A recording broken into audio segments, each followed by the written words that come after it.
அவர் ரொம்ப வித்தியாசமானவர். ஒரு 15 வருஷத்துக்கு முன்னால், 15-20 வருஷத்துக்கு முன்னால் ஒரு மீட்டிங், பொது இடத்துல பப்ளிக் மீட்டிங். நான் காத்திருக்கிறேன் செய்திக்காகவும் இன்றைக்கி என்ன பிரசங்கம் பண்ணணும், என்ன செய்ய போகிறீங்க ஆண்டவரே. ஆண்டவர் சொல்ல, நீ என்னை மகிமைப்படுத்துவியான்னார். உண்மை தானே ஆண்டவரை மகிமைப்படுத்திக்கிட்டே இருக்கேன் பிரசங்கம் பண்ணி. நான் சொல்கிறதுக்கு என்னை மகிமைப்படுத்துவியான்னார். என்னது ஆண்டவரே என்ன? நான் உனக்கு குழந்தை தரல, அதுக்கு என்னை மகிமைப்படுத்துவியான்னு கேட்டார். இல்லை யோசிங்களேன், குழந்தை தந்தா மகிமைப்படுத்தலாம்ல. ஆண்டவர் எனக்கு குழந்தை கொடுத்தாருங்க. நிறைய பேர் நீங்கள் அப்படி தான் சொல்லுங்கள், 10 வருஷம் குழந்தை இல்லை, 8 வருஷம் குழந்தை இல்லை, அழுதுகிட்டே இருந்தேன், எனக்கு அவமானம் தாங்க முடியல, செத்துடலாமான்னு தோணிச்சு, இப்போ ஆண்டவர் தந்துட்டான்னு சாட்சி சொல்கிறீங்கல்ல.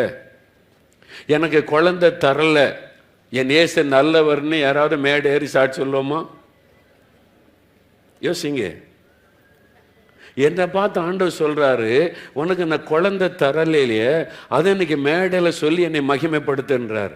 நான் கேட்டேன், எப்படி ஆண்டவரை மகிமைப்படுத்துறது? நீ தந்தா, எனக்கு இத்தனை வருஷம் குழந்தை இல்லை, கர்த்தர் தந்துட்டான்னு நீ மகிமைப்படுத்தலாம்.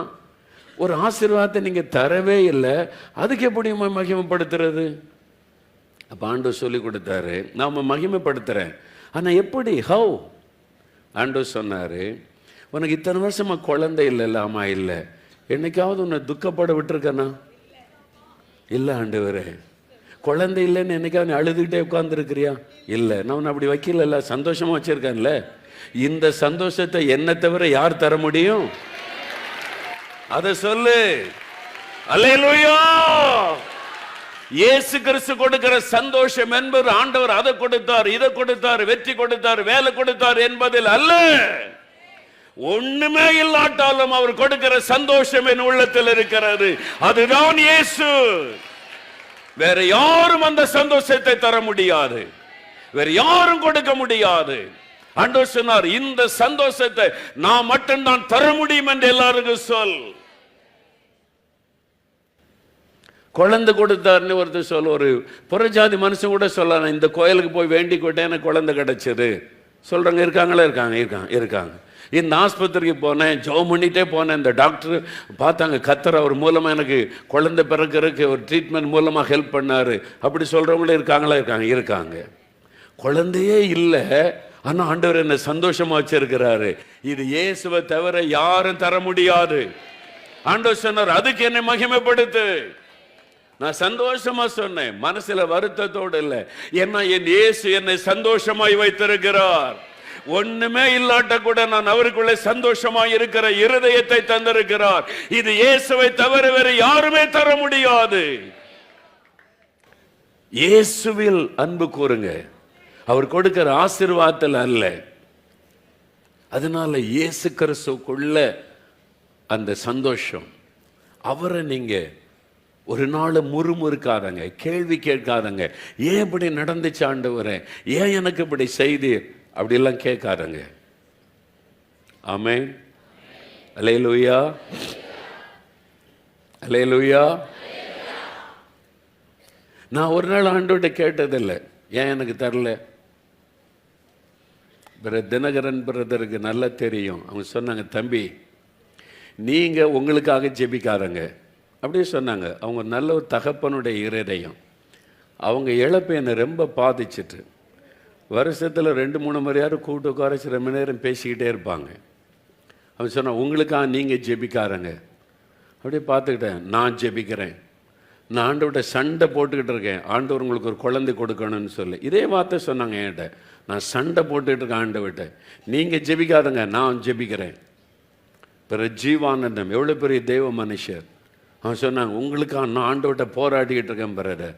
எத்தனை ஊழியக்காரங்க, எத்தனை விசுவாசிகள் உலகெல்லாம் ஜெபிச்சாங்க. ஆண்டவர் பதில் கொடுத்தாரா? சில காரியத்துக்கு அவர் பதில் தர மாட்டார், அமைதியா இருப்பார். உலகமே ஜெபிச்சாலும் அவர் கண்ணை மூடிட்டு அப்படியே இருப்பார், கேட்காத மாதிரி, செவிடான மாதிரி இருந்துருவார். அதுவும் ஊழியக்காரங்களுக்கு தான் அப்படி இருப்பார். நாங்கள் மற்றவங்களுக்கு ஜெபிச்ச அற்புதம் தாராளமாக நடந்துக்கிட்டே இருக்கோம். பாஸ்டர் மோகனை கேட்டு பாருங்கள், ஊழியக்காரனை கேட்டு பாருங்கள், யாருக்கு ஜெபிச்சாலும் அற்புதம் நடக்கும். எங்கள் காரியத்தில் மட்டும் அமைதியாக செவிட மாதிரி இருந்துருவார் ஆண்டவர், பேசவே மாட்டார். நான் ஒரு நாள் ஆண்டவர்கிட்ட கேட்டதே இல்லை, ஓய் லார்ட் நான் கேட்டதில்லை, எனக்கு ஏன் இந்த ஆசீர்வாதம் தரல? என்ன ஆர்எஸ்எஸ்காரன் மீட்டிங் போட்டு எங்கள் ஊரில் மேடையில் பேசுகிறான், மோகன்லால் ஜெர்மனி குழந்தை பிறந்துன்றாங்க, அவருக்கு ஏன் குழந்தை இல்லை?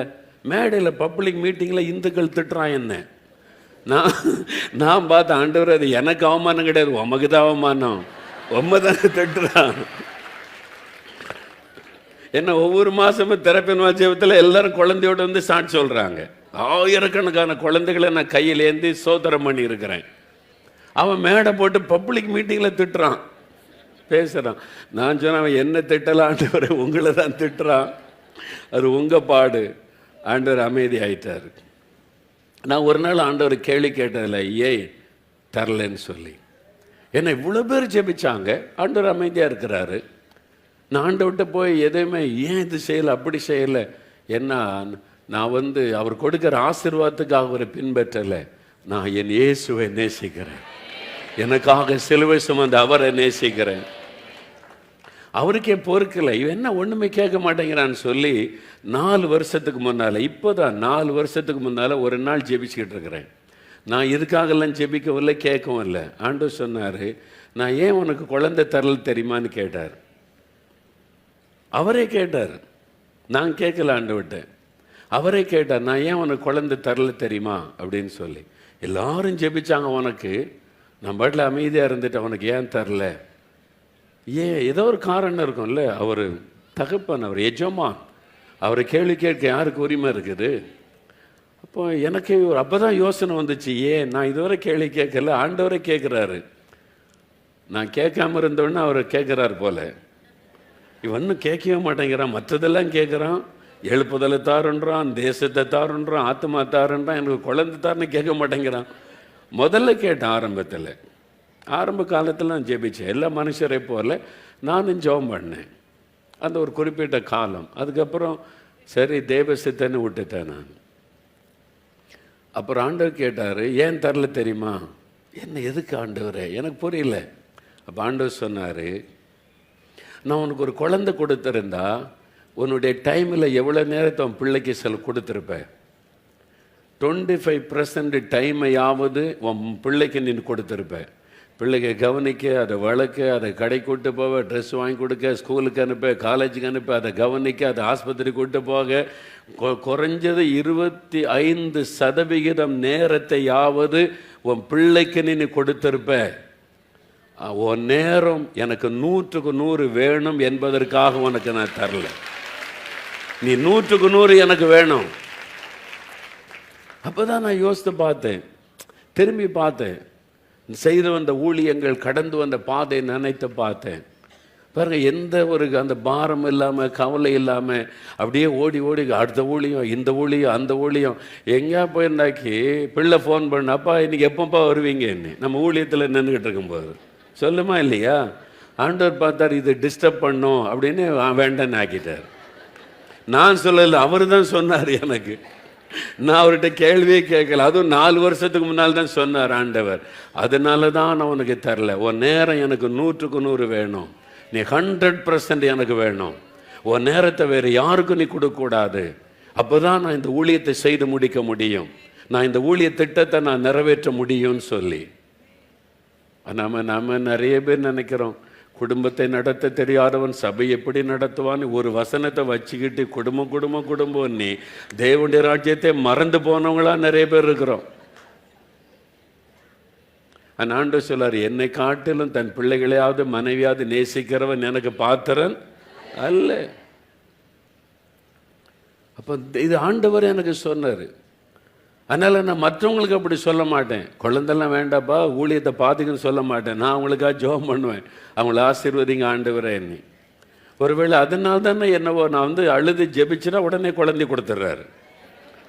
நிறைய பேர் அந்த மிராக்கிள்ஸ் தான் எக்கச்சக்கமாக நடந்திருக்கு, thousands இல்லை. எங்கே போனாலும் குழந்தையோடு நிற்கிறாங்க.